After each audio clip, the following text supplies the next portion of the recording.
Vous venez de débuter la formation des formateurs sur les médias numériques. Quelles sont les composantes de ce projet? Oui, effectivement, nous sommes réunis aujourd'hui dans les locaux de l'ONG Daïma pour l'ouverture officielle de la formation, tout d'abord de la formation des formateurs sur les médias numériques. C'est un projet qui vise 600 jeunes Comoriens des 3 îles de l'Union des Comores, qui vise à les former sur les médias sociaux, sur les avantages, mais aussi les inconvénients. On a estimé qu'entre 14 et 18 ans, c'est la tranche d'âge qu'on va utiliser. On a estimé dans cette période-là, c'est au moment où les enfants s'intéressent à l'Internet, s'intéressent aux réseaux sociaux.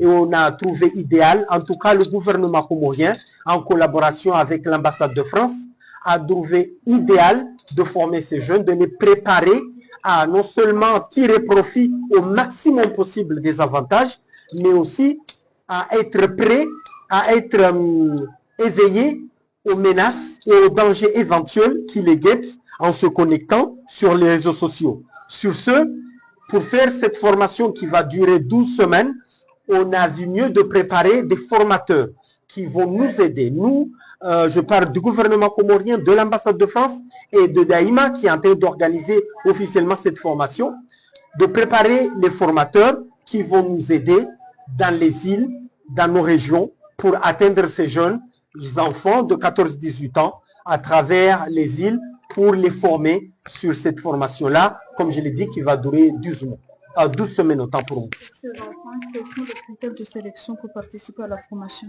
Oui, critère numéro 1, il faut avoir 14 et 18 ans. Pourquoi? Comme je l'ai dit, on a estimé que c'est à cet âge-là que les enfants s'intéressent beaucoup plus aux réseaux sociaux, en tout cas qui s'intéressent au téléphone, à l'Internet. C'est le critère numéro 1. Critère numéro 2, qui n'est pas très important, mais que la personne connaît un peu ou a une idée des appareils numériques, des téléphones, des tablettes, des ordinateurs.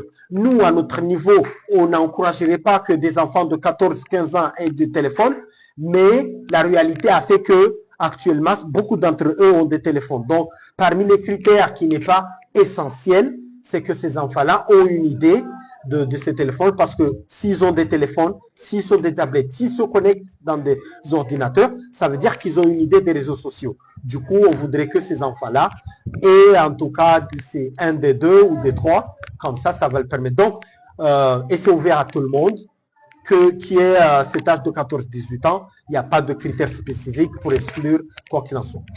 Comment se passe l'inscription? Et qu'est-ce qu'il faut se munir avec pour qu'on puisse être à l'aise au cours de leur formation? Voilà, la formation, le recrutement de ces enfants-là se passe pour l'instant sur Internet, sur les réseaux sociaux, justement, parce qu'on estime qu'ils sont là.